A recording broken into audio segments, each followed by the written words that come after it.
The 1950s were an era of bold cinema, where war stories weren't just tales of battle. They were portraits of courage, tragedy, and human endurance. Yet many of these masterpieces have slipped through history's fingers. How could such powerful films be so easily forgotten? Today, we're bringing 15 lost gems back into the spotlight. 1. The Steel Helmet, 1951. When The Steel Helmet premiered, it wasn't backed by a major studio or sprawling budget, yet it became one of the first Korean War films ever made. Directed by Samuel Fuller, a real-life combat veteran, it brought raw authenticity that critics compared to a cinematic punch in the gut.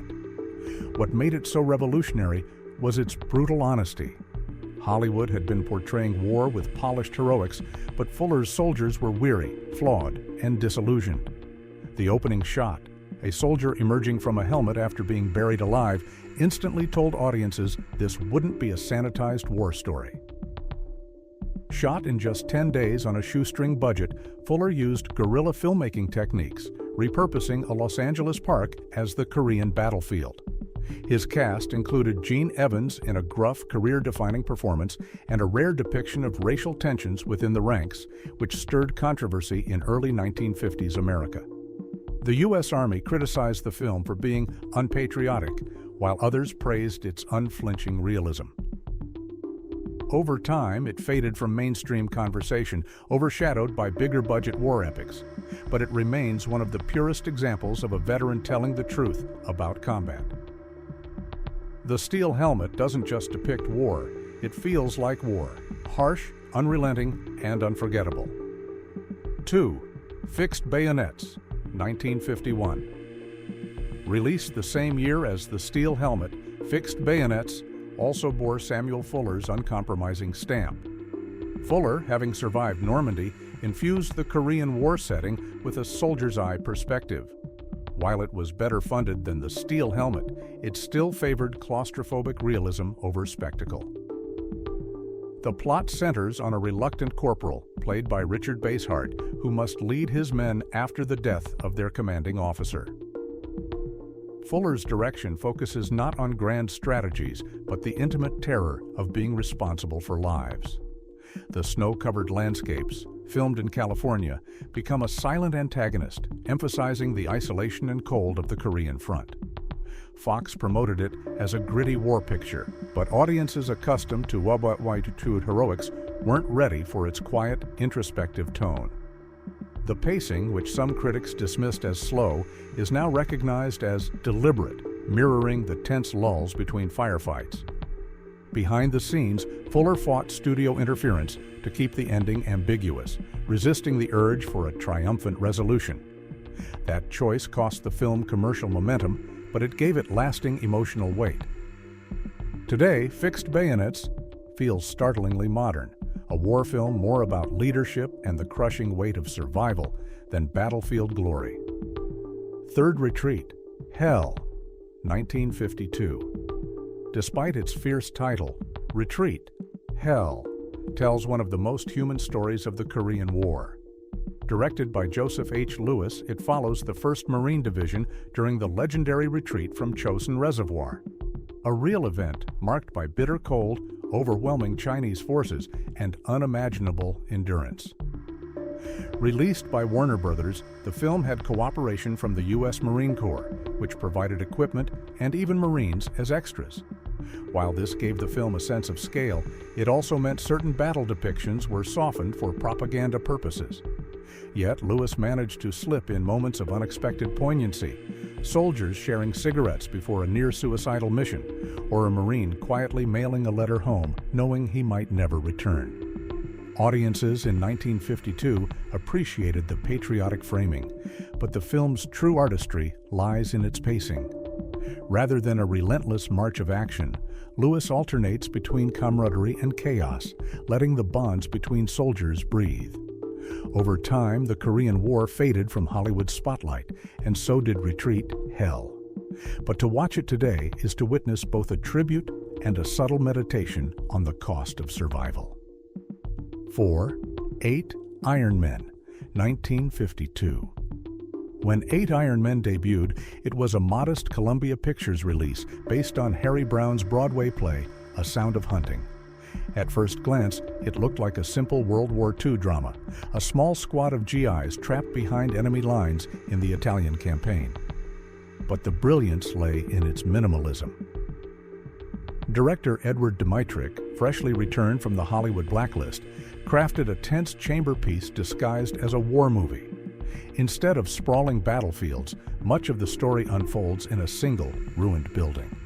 The soldier's mission, to rescue a comrade pinned down in no man's land, becomes a psychological battle as they debate whether risking more lives is worth it. The cast, led by Lee Marvin, one of his earliest military roles, is uniformly strong. Marvin's laconic delivery and world-weary presence hint at the war film persona he would perfect later in the decade. But it's the dialogue, adapted almost word for word from the play, that gives the film a stage-like intensity. Upon release, 8 Iron Men received praise from critics who admired its character focus, but general audiences expecting non-stop combat stayed away. Over time, it became overshadowed by more action-heavy World War II films. Revisiting it today, you'll find a tight, morally complex story about duty, fear, and the invisible lines soldiers must cross, sometimes without ever firing a shot. 5. The Desert Rats, 1953. A spiritual companion to The Desert Fox, this film reunites Richard Burton with director Robert Wise in a tense account of the Australian 9th Division defending Tobruk during World War II. Burton plays Captain McRoberts, a British officer reluctantly assigned to whip a battalion of scrappy Australians into shape. At the time, critics praised its brisk pacing and grounded performances, particularly Burton's portrayal of a man caught between rigid military expectations and the unpredictable nature of war in the desert. James Mason returns as Rommel in a smaller role, adding continuity for audiences familiar with The Desert Fox.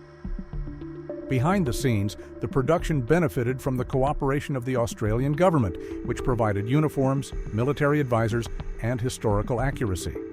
Still, director Wise made the risky choice to avoid overt hero worship, showing both the discipline and the dissent within the ranks. Though well-reviewed, The Desert Rats was quickly eclipsed by flashier epics like The Bridge on the River Kwai.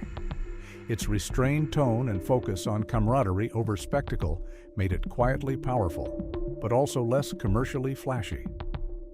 Today, it stands as one of the most authentic portrayals of the North African campaign, balancing grit with moments of sly humor and genuine respect for the soldiers' endurance. 6. The Glory Brigade, 1953. By the early 1950s, Hollywood was still figuring out how to portray the Korean War. The Glory Brigade, directed by Robert D. Webb, took an unusual angle, highlighting a joint operation between U.S. forces and Greek troops. This multinational focus was rare at the time, giving the film a distinct perspective on coalition warfare. Victor Mature stars as Lieutenant. Sam Pryor, an American officer tasked with working alongside Greek soldiers to rescue civilians trapped behind enemy lines. While the plot delivers combat action, its emotional core lies in Pryor's growing respect for the Greek fighters and their sacrifices.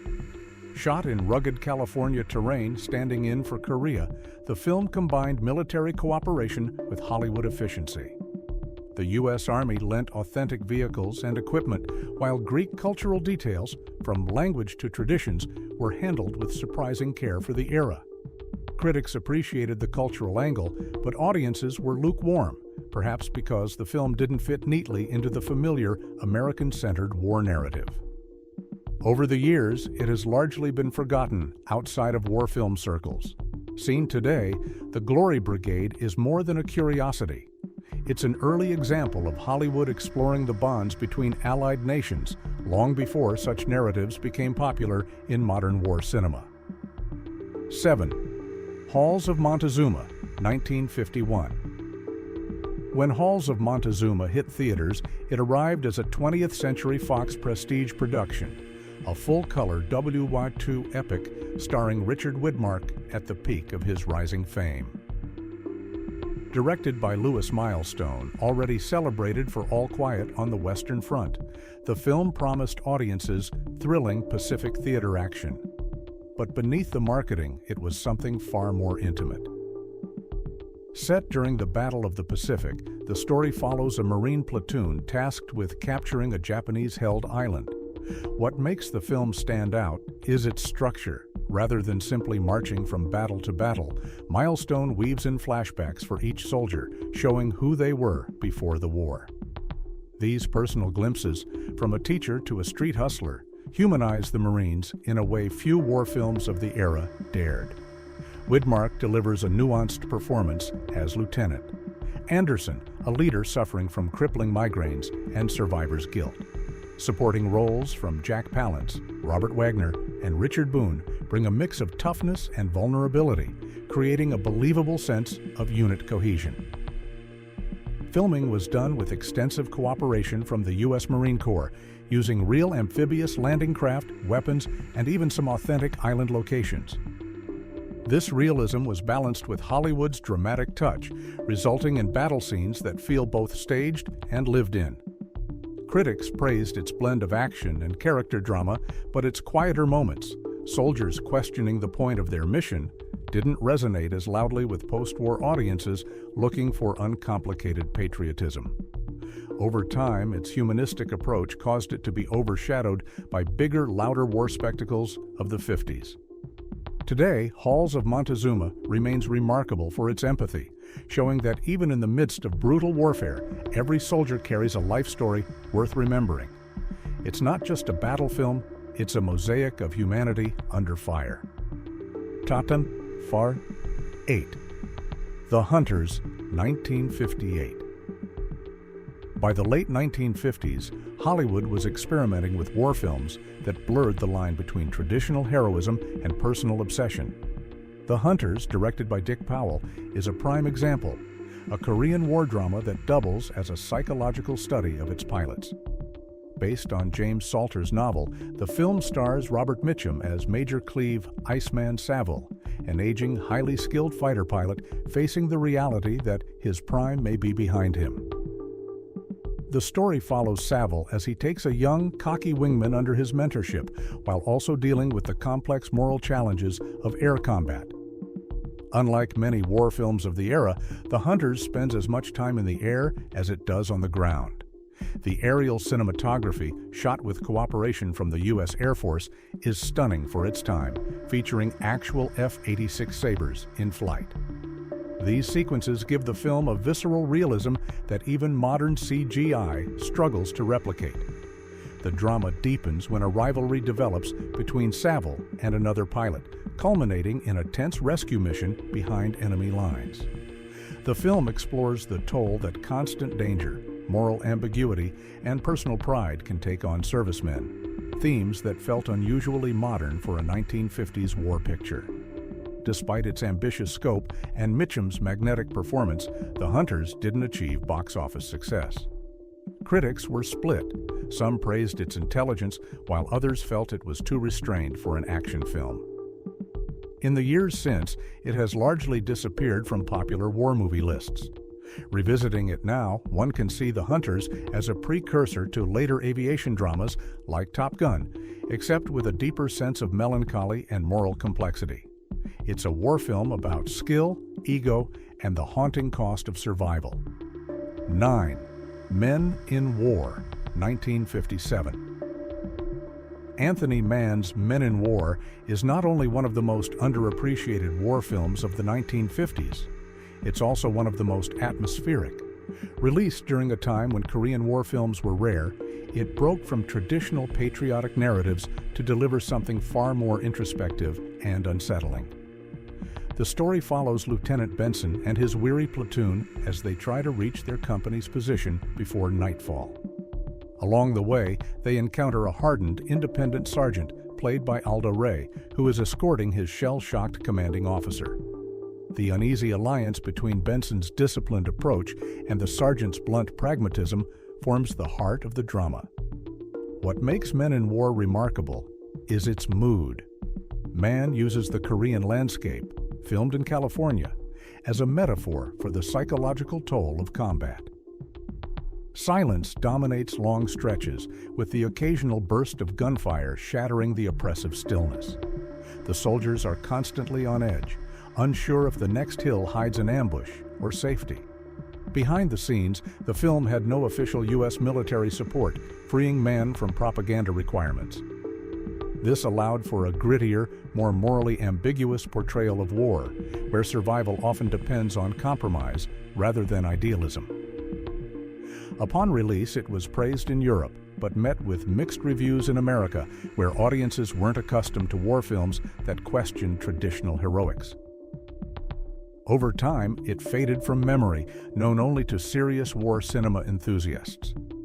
Today, Men in War feels startlingly modern, with its focus on atmosphere, psychology, and moral tension over spectacle. It's a slow burn that rewards patient viewers with a haunting meditation on the fragility of soldiers, both physically and mentally, in the fog of war. 10th, Pork Chop Hill, 1959. When Pork Chop Hill was released, it was marketed as a tense Korean War battle drama, and it certainly delivered on that promise. But beneath the smoke and gunfire, director Lewis Milestone crafted a story that was as much about politics and futility as it was about courage. Based on a real battle in April 1953, the film follows Lieutenant Joe Clemens, played by Gregory Peck, as he leads a company of soldiers in a desperate fight to hold a seemingly insignificant hill. What makes the story so compelling is the bitter irony. Even as men die in brutal close-quarters combat, armistice negotiations are already underway, raising the question of whether the hill's capture or defense will mean anything at all. Milestone, the same director who made All Quiet on the Western Front, infuses the film with an almost documentary-like realism. The battle scenes are chaotic and claustrophobic, filled with mud, sweat, and the metallic echo of gunfire. Peck delivers one of his most controlled performances, portraying Clemens as both a leader and a man wrestling with the absurdity of his orders. The supporting cast includes a young Woody Strode, Rip Torn, and George Shibata, a West Point graduate making a rare acting appearance. Each brings humanity to roles that could have easily become faceless soldier archetypes. Although the film earned critical praise, its sobering message made it less popular, with audiences expecting a straightforward war adventure.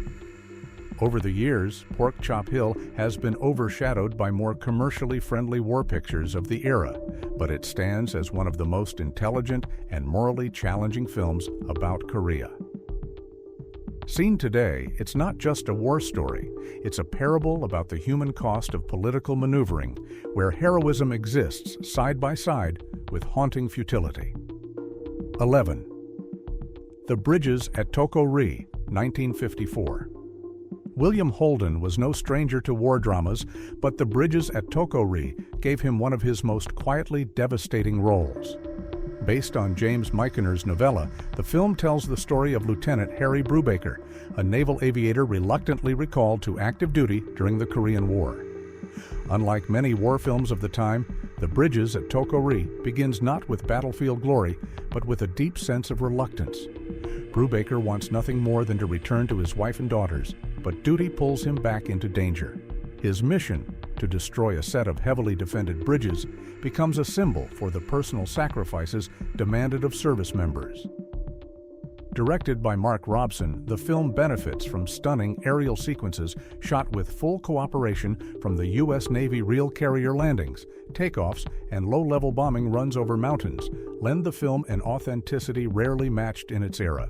Supporting performances from Mickey Rooney as a loyal helicopter pilot and Frederick March as the Admiral provide warmth and camaraderie amid the tension. But it's the ending, uncompromising and emotionally shattering, that lingers. Without spoiling too much, the final moments cement the film as one of Hollywood's most honest acknowledgments of war's personal cost. Upon release, it was praised for its technical brilliance, but didn't become the blockbuster its production values deserved. Over time, it slipped into semi-obscurity, remembered mainly by aviation film enthusiasts. Watching it today, The Bridges at Tokari remains a visually stunning, deeply human war drama that dares to ask the unanswerable question: where do we get such men? 12. The Enemy Below, 1957. Submarine warfare has always had a special tension: claustrophobic, silent, and deadly. The Enemy Below, directed by Dick Powell, captures that tension perfectly in a World War II duel between an American destroyer escort and a German U-boat. Robert Mitchum plays Captain Merle, a weary but calculating commander, while Kurt Jürgens portrays Captain von Stolberg, his equally skilled German counterpart. What makes the film fascinating is its even-handed portrayal of both sides. Powell gives von Stolberg as much humanity as Merle, making their battle one of mutual respect as much as lethal opposition. Filmed with cooperation from the U.S. Navy, the shipboard sequences feel authentic, with real destroyer maneuvers and torpedo drills. The underwater scenes, achieved with a combination of model work and soundstage sets, still hold up, creating a tangible sense of pressure and danger.